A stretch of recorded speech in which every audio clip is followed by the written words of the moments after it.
नमस्कार दोस्तों, स्वागत है आपका हमारे YouTube channel daily GK dose में। आज है 9 अप्रैल। 9 अप्रैल से करंट अफेयर्स के जितने भी इम्पोर्टेंट क्वेश्चंस बन सकते हैं वो हम लोग इस सेशन में डिस्कस किया जाएगा। तो शुरू करते हैं बिना किसी पंचायत के अपने सेशन को पहले क्वेश्चन के साथ। राष्ट्रपति द्रौपदी मुर्मू को हाल ही में किस शहर की सिटी ऑफ ऑनर उपाधि प्रदान की गई है? In which city was president Droupadi Murmu awarded the city key of honour? Option है आपके मैड्रिड, लिस्बन, रोम या पेरिस।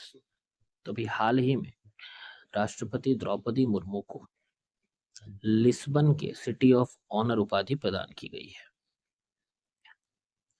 राष्ट्रपति मुर्मू को यह सम्मान पुर्तगाल ने दिया है। भारत और पुर्तगाल के बीच शिक्षा और नवाचार के क्षेत्र में सहयोग को राष्ट्रपति ने महत्व दिया और लिस्बन जो है वो पुर्तगाल की राजधानी है।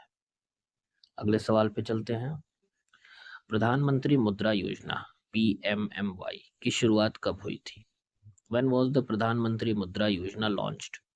ऑप्शन है आपके 2012, 2015, 2018 या 2020। तो राइट आंसर हो जाएगा आपका ऑप्शन नंबर बी 2015। प्रधानमंत्री मुद्रा योजना 2015 में शुरू हुई थी। प्रधानमंत्री ने मुद्रा योजना के 10 वर्षों को सशक्तिकरण और उद्यमशीलता के रूप में वर्णित किया है। मुद्रा योजना के तहत अब तक कुल 52 करोड़ से अधिक जमानत ऋण वितरित किए गए हैं, जिसमें कुल राशि 33 लाख करोड़ है। ध्यान रखिएगा, इस योजना के तहत वितरित कुल ऋणों में से महिलाओं को 70% ऋण मिले हैं और इसी में 50% SC, ST और OBC उद्यमी लाभान्वित भी हुए हैं। अगले क्वेश्चन पे चलते हैं। प्रधानमंत्री नरेंद्र मोदी ने हाल ही में किस आध्यात्मिक संस्था की प्रमुख, यहाँ पे थोड़ा सा मिस्टेक हो गया है, यहाँ दादी ना होकर दीदी होगा, दीदी रतन मोहिनी जी के निधन पर शोक व्यक्त किया है। विच spiritual organizations leader Didi Ratan Mohini ji did PM Modi recently mourn? Option है आपके आर्ट ऑफ लिविंग, इस्कॉन, ब्रह्म कुमारीज या इनमें से कोई नहीं। तो अभी हाल ही में ब्रह्म कुमारीज आध्यात्मिक संस्था के प्रमुख दीदी रतन मोहिनी जी का निधन हुआ है। दीदी रतन मोहिनी जी के 3 गुण थे, जो प्रकाश, ज्ञान और करुणा। ब्रह्म कुमारी संस्थान जो है वो मुख्य रूप से योग और ध्यान पर केंद्रित है और दीदी रतन मोहिनी जी का योगदान आध्यात्मिक और नैतिक उत्थान जैसे वैश्विक आंदोलन से जुड़ा था। अगला सवाल है, विश्व होम्योपैथी दिवस कब मनाया जाता है? When is the world homeopathy day observed? Option है आपके 5 अप्रैल, 10 अप्रैल, 15 अप्रैल या 20 अप्रैल। तो विश्व होम्योपैथी दिवस 10 अप्रैल को मनाया जाता है। इस अवसर पर सबसे बड़ा होम्योपैथिक सम्मेलन गांधीनगर, गुजरात, यहाँ नजर हो गया, गांधीनगर में आयोजित किया जाएगा। इस सम्मेलन का उद्घाटन केंद्रीय मंत्री श्री प्रकाश राव जाधव करेंगे। विश्व होम्योपैथिक दिवस प्रसिद्ध चिकित्सक सैमुअल हैनीमैन की जयंती पर मनाया जाता है। ध्यान रखिएगा ये नाम, इन्हीं की जयंती पर ये विश्व होम्योपैथिक दिवस मनाया जाता है और इस सम्मेलन में 10,000 प्रतिनिधियों के भाग लेने की संभावना है। अगला सवाल है हमारा, बिम्स्टेक कृषि मंत्रियों की बैठक 2025 किस तिथि को आयोजित होगी? On which date will the BIMSTEC agriculture ministers meeting 2025 be held? Option से आपके 7 अप्रैल, 8 अप्रैल, 9 अप्रैल और 10 अप्रैल। तो अभी हाल ही में बिम्स्टेक कृषि मंत्रियों की बैठक 2025 9 अप्रैल को आयोजित होगी। ये बैठक नेपाल में होगी, तो होस्टिंग कंट्री का नाम याद रखिएगा, इंपॉर्टेंट है एग्जाम के पर्सपेक्टिव से। बिम्स्टेक में सदस्य 7 है, टोटल 7 सदस्य देश हैं, जिसमें भारत, बांग्लादेश, श्रीलंका, नेपाल, भूटान, म्यांमार और थाईलैंड है। इस बैठक का विषय कृषि सहयोग को मजबूत करना है, तो याद रखिएगा इस चीज को। अगले सवाल पे चलते हैं। साइबर सुरक्षा कार्यशाला ICAS 25 का आयोजन किस राज्य में किया गया? In which state was the cyber security workshop ICAS 25 organized? Option है आपके पंजाब, हिमाचल प्रदेश, राजस्थान या हरियाणा। तो अभी हाल ही में साइबर सुरक्षा कार्यशाला ICAS 25 का आयोजन हिमाचल प्रदेश में हुआ। ICAS 25 का ICAS 25 कार्यशाला का मुख्य उद्देश्य साइबर जोखिमों का प्रबंधन और न्यूनीकरण है। यह कार्यशाला इलेक्ट्रॉनिक और सूचना प्रौद्योगिकी मंत्रालय द्वारा आयोजित की गई है। इस कार्यशाला का मुख्य लाभार्थी जो है ना वो राज्य सरकार होगा, यानी कि जिस भी राज्य में इसका आयोजन होगा वही राज्य सरकार इसकी मुख्य लाभार्थी होगी। अगले सवाल पे चलते हैं। पोषण पखवाड़ा 2025 कब आयोजित किया जाएगा? When will पोषण पखवाड़ा 2025 बी ऑब्जर्व? ऑप्शन है आपके 1 से 15 अप्रैल, 5 से 18 अप्रैल, 8 से 23 अप्रैल या इनमें से कोई नहीं।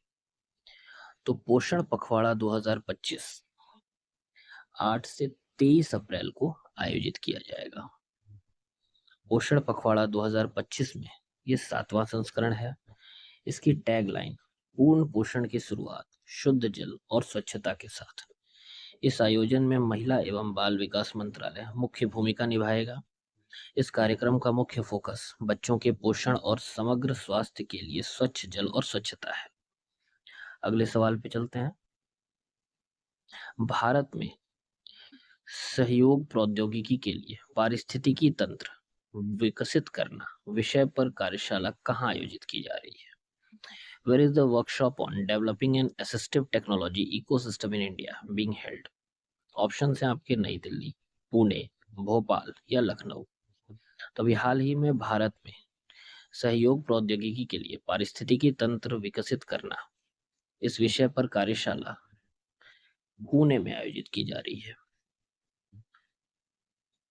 इस कार्यशाला का आयोजन नीति आयोग और महाराष्ट्र सरकार द्वारा किया जा रहा है। ध्यान रखिएगा यही दो बॉडीज हैं जो इसको होस्ट करेंगी। इसका मुख्य उद्देश्य दिव्यांग, वृद्ध और बीमार व्यक्तियों के जीवन गुणवत्ता सुधारना है।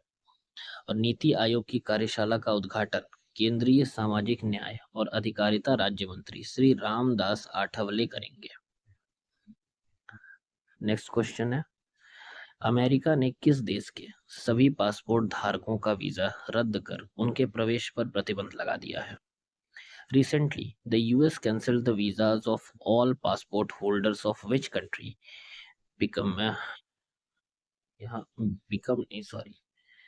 which country and banned their entry? Option है आपके यूएई, दक्षिण सूडान, रूस या इनमें से कोई। तो भी हाल ही में अमेरिका ने दक्षिण सूडान के सभी पासपोर्ट धारकों का वीजा रद्द कर उनके प्रवेश पर प्रतिबंध लगा दिया है। कारण क्या है इसका? तो दक्षिण सूडान की जो सरकार है वो अवैध प्रवासियों को लेकर ट्रंप प्रशासन से सहयोग नहीं कर रही है। यानी कि जितने भी अवैध प्रवासी दक्षिणी सूडान में जा रहे हैं उनको एंट्री नहीं मिल रही है और अभी इस देश के लोग अमेरिका में दोबारा एंट्री नहीं पाएंगे। दक्षिण सूडान की राजधानी जूबा है और यहाँ के प्रेसिडेंट सल्वा कीर मयारदीत है।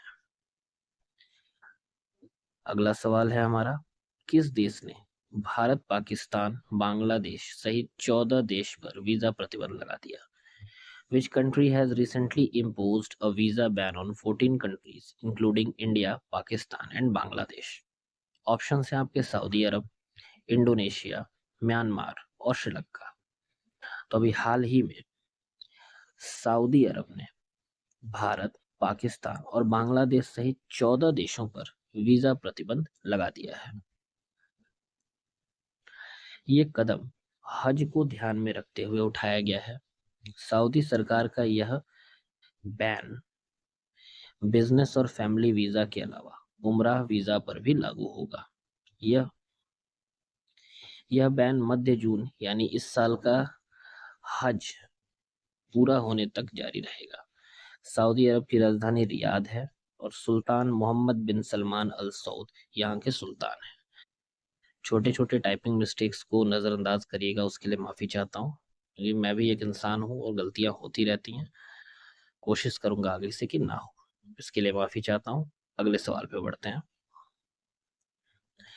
किस राज्य में जीवन ज्योति परियोजना के अंतर्गत जुलाई 2024 से अब तक 268 बच्चों को भीख मांगने से बचाया गया है?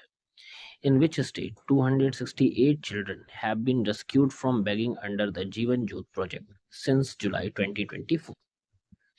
ऑप्शन है आपके हरियाणा, जम्मू कश्मीर, पंजाब और गुजरात। तो अभी हाल ही में पंजाब राज्य सरकार ने जीवन ज्योति परियोजना के तहत 2024 से अब तक 268 बच्चों को भीख मांगने से बचाया है। इस परियोजना का उद्देश्य क्या है? इन बच्चों को समाज की मुख्य धारा में वापस लाना, जिनको जबरदस्ती भीख मंगवाया जाता है। और यह परियोजना सामाजिक सुरक्षा, महिला एवं बाल विकास विभाग के अंतर्गत आता है। अब हमारा सेशन का आखिरी पेज जो हमारे सैनिकों के लिए समर्पित है, और आज हैं हवलदार अशोक कुमार सिंह के बारे में जानने के दिन। हवलदार अशोक कुमार सिंह भारतीय सेना के एक बहादुर सैनिक थे जो उरी आतंकी हमले में शहीद हुए थे। वे बिहार के रहने वाले थे और सेना की बिहार रेजिमेंट में तैनात थे।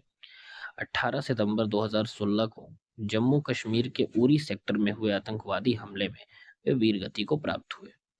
उन्होंने कई वर्षों तक भारतीय सेना में सेवा दी और देश की रक्षा के लिए हमेशा तत्पर रहे। उरी हमले के दौरान आतंकियों से मुकाबला करते हुए उन्होंने अपने प्राणों की आहुति दी। उनका परिवार और पूरा देश उनके बलिदान पर गर्व करता है। शहीद अशोक कुमार सिंह का नाम हमेशा वीरता और राष्ट्रभक्ति के प्रतीक के रूप में लिया जाएगा। तो यहाँ हमारा सेशन समाप्त होता है। सेशन मेरा बहुत लंबा नहीं रहेगा, 10 से 12 मिनट तक का ही रहेगा, और इसमें पूरे दिन के जो टॉप मोस्ट क्वेश्चंस हैं उन्हीं को डिस्कस किया जाएगा। तो उम्मीद करता हूँ सेशन आपको अच्छा लगा होगा, और कम से कम हमारा मनोबल बढ़ाने के लिए, हमको मोटिवेट करने के लिए लाइक, शेयर और सब्सक्राइब जरूर करें, और बेल आइकन को जरूर प्रेस करें ताकि आपको नोटिफिकेशंस मिलते रहें। धन्यवाद।